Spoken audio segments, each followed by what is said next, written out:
Job వచ్చింది అని celebration start చేసిన తర్వాత శాలరీ రెగ్యులర్ గా వస్తుంది, లైఫ్ స్టేబుల్ అయింది అని అనిపిస్తుంది. బట్ ఒక స్టేజ్ లో రిలేటివ్స్, పేరెంట్స్, సొసైటీ ఒక మాట అడగడం స్టార్ట్ చేసేస్తారు, పెళ్లి ఎప్పుడు అని చెప్పేసి. సాఫ్ట్వేర్ లో వర్క్ చేస్తున్నప్పుడు ఒక క్వశ్చన్ సైలెంట్ గా అందరిలో ఉంటుంది, ఈ సిచ్యువేషన్ లో పెళ్లి చేసుకోవడం రైట్ డెసిషనేనా అని చెప్పేసి. అందుకే ఈ వీడియోలో మనం డిస్కస్ చేయబోతుంది ఏంటి అంటే, సాఫ్ట్వేర్ ఎంప్లాయీస్ ఎందుకు పెళ్లికి డిలే చేస్తున్నారు అని చెప్పేసి.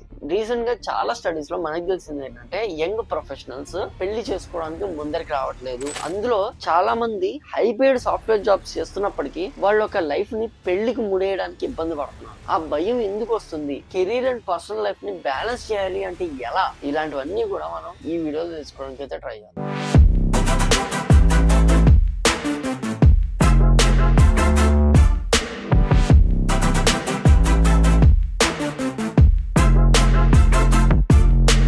సాఫ్ట్వేర్ కెరీర్ అంటే ఒక ఫిక్స్డ్ డెస్టినేషన్ అయితే కాదు. ఈచ్ ప్రాజెక్ట్, ఈచ్ రోల్ ఒక న్యూ ఛాలెంజ్, ఒక న్యూ లెర్నింగ్. స్టార్టింగ్ లో మనం ఫీల్ అవుతూ ఉంటాం, నెక్స్ట్ ప్రమోషన్ వచ్చాక ఆన్ సైట్ వెళ్ళాలి, లేకపోతే శాలరీ 2 lakhs అయితే అప్పుడు పెళ్లి చేసుకోవాలి అని చాలా ఆలోచనలు మనకు ఉంటాయి. కానీ కెరీర్ సెటిల్ అవడం అంటే ఎప్పటికీ కూడా ఒక ఫైనల్ స్టేజ్ సాఫ్ట్వేర్ లో అనేది రాదు. కెరీర్ ఎప్పుడు సాఫ్ట్వేర్ లో ఎవాల్వ్ అవుతూ ఉంటుంది, కానీ సెటిల్మెంట్ అనేది రాదు. ఎందుకంటే సాఫ్ట్వేర్ లో ఈ రోజు ఉన్న టెక్నాలజీ రేపు రాదు, ఈ రోజు ఉన్న డిమాండ్ రేపు ఉండదు, ఈ రోజు ఉన్న జాబే రేపు ఉండదు. మనం కొత్త జాబ్కి వెళ్ళొచ్చు, కొత్త డొమైన్కి వెళ్ళొచ్చు, కొత్త కెరీర్ స్టార్ట్ చేయొచ్చు. ప్రతిదీ కూడా ఒక ఎవల్యూషన్, అంతేగాని ఒక సెటిల్మెంట్ అయితే ఎక్కడ ఉండదు. అందుకే మ్యారేజ్ కి పర్ఫెక్ట్ టైం అనేది ఎప్పటికీ సాఫ్ట్వేర్ ఎంప్లాయీస్ కి రాదు. Instead balanced life and partnership ని ప్యారలల్ గా బిల్డ్ చేయడం మోర్ ప్రాక్టికల్ గా ఆలోచించడం లాగా అవుతుంది అనమాట. రైట్ మూవ్మెంట్ కంటే రైట్ మైండ్ సెట్ అనేది ఇక్కడ మనకి important. Mind set okay, but పెళ్లి అంటే కమిట్మెంట్ కదా, మరి ఎలా హ్యాండిల్ చేయాలి అనుకుంటారు. పెళ్లి అంటే ఫుల్ టైం కమిట్మెంట్ అని చాలా మందికి ఫస్ట్ థాట్ వస్తుంది. ఆల్రెడీ సాఫ్ట్వేర్ లో మనకి టైట్ డెడ్ లైన్స్,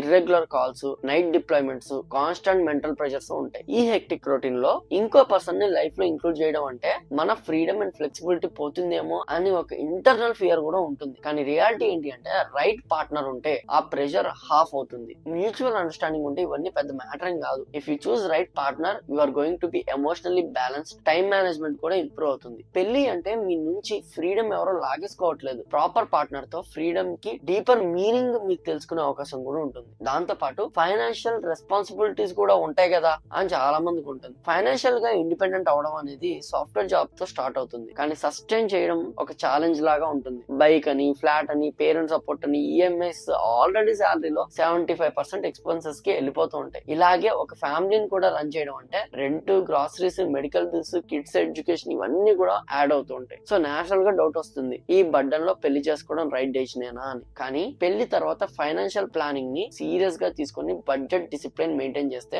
పర్సనల్ మెచ్యూరిటీతో పాటు ఫైనాన్షియల్ మెచ్యూరిటీ కూడా అనేది పెరుగుతుంది కదా. దీని గురించి చాలా తక్కువ మంది ఆలోచిస్తారు. అలా expense tracking, emergency funds, shared savings ఇవి అందరూ నేర్చుకోవాల్సిన లైఫ్ స్కిల్స్. మ్యారేజ్ లో బర్డన్ ని డివైడ్ చేసి రెస్పాన్సిబిలిటీని షేర్ చేయడంతో స్టెబిలిటీ ఈజీగా అచీవ్ అవుతుంది. ఒకసారి మీరు ఆలోచించండి భయ్య, మీ చుట్టూ మీ ఫ్రెండ్స్ చాలా మంది ఉన్నారు. ఎంతమంది మీ ఫ్రెండ్స్ లో ఇద్దరు వర్కింగ్ ప్రొఫెషనల్స్ లేకుండా మ్యారేజ్ చేసుకున్న వాళ్ళు ఎంతమంది ఉంటారు? ఒకవేళ ఉన్నా కూడా వాళ్ళు అటువైపు నుంచి ఏదో ఒక రకమైన సపోర్ట్ అమ్మాయి తరపు నుంచి, అబ్బాయి తరపు నుంచి ఇస్తూనే ఉంటారు. అండ్ మోస్ట్ ప్రాబబ్లీ ఈ కాలంలో మనం తీసుకుంటే చాలా మంది ఇద్దరు వర్కింగ్ ప్రొఫెషనల్స్ అయితేనే పెళ్లి చేసుకుంటున్నారు. అది కూడా ఏంటంటే చాలా మంది చూస్తున్నట్లయితే ఈ మధ్య కాలంలో 60 to 70% ఇష్టపడి పెళ్లి చేసుకోవడము, లేకపోతే వన్స్ కమిట్ అయిన తర్వాత, అంటే అరేంజ్ మ్యారేజ్ అయినప్పటికీ తర్వాత ఒకరినొకరు అర్థం చేసుకున్న తర్వాత అయితే పెళ్లి చేసుకున్నారు, లేకపోతే క్యాన్సిల్ చేసుకోవడం లాంటివి చేస్తున్నారు. అంటే ఒక పర్సన్ ఈ మధ్య కాలంలో ఆ రిలేషన్షిప్ లో ఎంత క్లారిటీ వచ్చాకే పెళ్లి దగ్గర వెళ్ళి ఒక కమిట్మెంట్ లోకి వెళ్తున్నారు. సో ఈ క్లారిటీ అనేది మైండ్ లో ఉంటే, ఈ కన్ఫర్మేషన్ నేను తెచ్చుకోగలను అనే థాట్ మీకుంటే మీరు ఖచ్చితంగా పెళ్లి అనేది చేసుకోవచ్చు, తప్పైతే కాదు. సాఫ్ట్వేర్ ఎంప్లాయ్ కి వీక్ డేస్ లో ఏమో 9 to 6 వర్క్స్ ఉంటాయి, కాల్స్, లేట్ నైట్ వర్క్స్ అన్ని ఉంటాయి. వీకెండ్స్ వచ్చేసరికి ఓకే సెట్ అవుతాం, ప్రశాంతంగా ఉందాం అనేసరికి ఫ్యామిలీ గ్యాదరింగ్స్, ఫ్యామిలీ విజిట్స్, వాళ్ళింటికి మీరు ఆడాలు, వీళ్ళింటికి వారాడాలు చాలా ఉంటాయి. పార్ట్నర్ కి క్వాలిటీ టైం ఇవ్వలేకపోతున్నా, నెగ్లెక్ట్ చేస్తున్నా అన్న ఫీలింగ్ వచ్చేస్తుంది. ఇదైతే నిజమే. లాంగ్ డిస్టెన్స్ అయితే ఇంకా కష్టం. కొంతమందిని నేను చూసాను కదా, గచ్చిబౌలిలో కొంతమంది వర్క్ చేస్తుంటారు, హైదరాబాద్ లో కొంతమంది బెంగళూరులో ఉంటారు. అక్కడ వాళ్ళు ఇక్కడ ట్రాన్స్ఫర్ అవడానికి చాలా కష్టపడుతుంటారు. కానీ మ్యారేజ్ తర్వాత కమ్యూనికేషన్ క్లియర్ గా ఉంచుకొని, ఇద్దరికి మ్యూచువల్ గా టైం దొరికినప్పుడు క్యాలెండర్ లో జాయింట్ టైం బ్లాక్ చేసుకుని, వీకెండ్స్ లో అవుటింగ్స్, డిన్నర్స్ ప్లాన్ చేసుకునేవి హ్యాపీగా ఉన్న వాళ్ళు కూడా చాలా మంది ఉన్నారు అనమాట. ఇదంతా ఏంటంటే ఒకరికి అండర్స్టాండింగ్. ఇది చేయడం వల్ల ఏమొస్తుంది, నేను ప్రశాంతంగా ఉంటా కదా అనుకుంటే, మీరు ఒక ఏజ్ వచ్చిన తర్వాత, ఒక సర్టన్ ఏజ్ వచ్చిన తర్వాత ఒక ఎమోషనల్ సపోర్ట్ అన్ని మనం పేరెంట్స్ తో షేర్ చేసుకోగలం, అన్ని మనం ఫ్రెండ్స్ తో షేర్ చేసుకోవాలి, అన్ని కూడా షేర్ చేసుకునే ఒక పర్సన్ అవసరం మనకి ఎంతైనా ఉంటుంది, అది అమ్మాయికి కానీ అబ్బాయికి కానీ. అండ్ ఆ పర్సనల్ కనెక్షన్ అనేది పెళ్లి అనే ఒక బంధంతో, ఒక రిలేషన్షిప్ తో కనుక మనం ముడేస్తే ఆ బాండ్ ఇంకా స్ట్రాంగ్ అవుతుంది అనమాట. సో అందుకనే పెళ్లి చేసుకోవాలి ఒక లైఫ్ వచ్చిన తర్వాత, లేకపోతే ఒక రిగ్రెట్ ఫీలింగ్ వస్తుందని పెద్దవాళ్ళు అంటూ ఉంటారు చూసారా, అది ఇందుకే అనమాట. పెళ్లి అంటే ఫ్రీడమ్ లాస్ అయితే కాదు, but discipline, love and partnership gain అనేది మర్చిపోకూడదు అనమాట. సో కెరీర్ సెటిల్ అయ్యాక పెళ్లి చేసుకుందాం అనేది కామన్ థాట్, కానీ నిజానికి సాఫ్ట్వేర్ కెరీర్ అనేది ever evolving process. Promotions, new roles, shifting technologies వల్ల ఎప్పుడు అప్పుడో ఇప్పుడో నేను పెళ్లికి రెడీ అవుతా అనేది అయితే ఉండదు అనమాట. సో డిలే చేయడం కన్నా కెరీర్ జర్నీలో ఒక పార్ట్నర్ ని కలుపుకొని గ్రో అవడం అనేది స్మార్ట్ స్టెప్. పార్ట్నర్ తో ఫైనాన్షియల్ ప్లానింగ్ చేసినప్పుడు బడ్జెట్, ఈఎంఐ, సేవింగ్స్ అన్ని జాయింట్ గా ప్లాన్ చేసుకోవచ్చు. సో దానివల్ల ఏంటంటే బర్డెన్ మీ ఒక్కరి మీద పడిపోదు, ఫ్రీడమ్ పోతుంది అని భయం అన్నెసెసరీ. మ్యూచువల్ అండర్స్టాండింగ్ తో ఫ్రీడమ్ కి డిసిప్లిన్ యాడ్ అవుతుంది, then automatically you will be stable. Clarity అంటే career goals, family expectations, personal boundaries అన్ని అప్ ఫ్రంట్ డిస్కస్ చేసుకోవడం. ఇలా చేయడం వల్ల ట్రస్ట్ ఫౌండేషన్ బిల్డ్ అవుతుంది. పర్సన్ ని సెలెక్ట్ చేసుకోవడం స్లో ప్రాసెస్ అయినా పర్వాలేదు. అంటే ఒక పర్సన్ ని మీరు సెలెక్ట్ చేసుకోవాలి అంటే, పెళ్లి కావాలి అంటే అర్జెంట్ గా దూకేమని కాదు, టైం తీసుకోండి. మీరు అరేంజ్ మ్యారేజ్, లవ్ మ్యారేజ్ ఒక పర్సన్ అయితే చూసారు, అది అమ్మాయి కావచ్చు అబ్బాయి కావచ్చు, ట్రావెల్ విత్ దెమ్, వీకెండ్స్ కలవండి, అప్పుడప్పుడు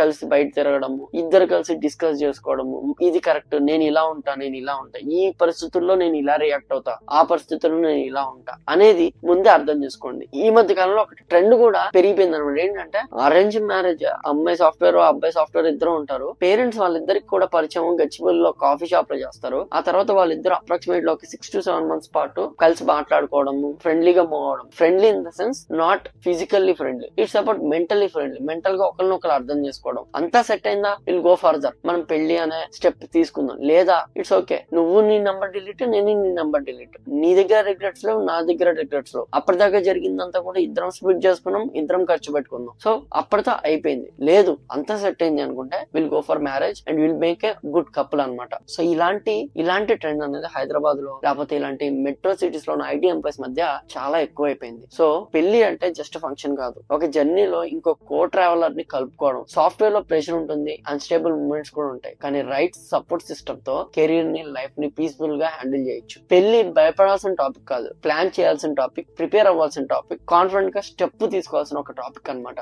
మీకు కూడా ఈ భయాలు ఉన్నాయా? మీరు కూడా పెళ్లిని డిలే చేయడానికి ఒక రీజన్ ఎత్తుకుంటున్నారా? మేబీ ఈ వీడియో ద్వారా ఒక ఆన్సర్ దొరికిందని నేనైతే అనుకుంటున్నాను. మేబీ అందరికీ ఆన్సర్ నచ్చకపోవచ్చు, బట్ నచ్చకపోయినా please subscribe to our channel for more career related suggestions like this. And I am Krishna signing off. Thank you.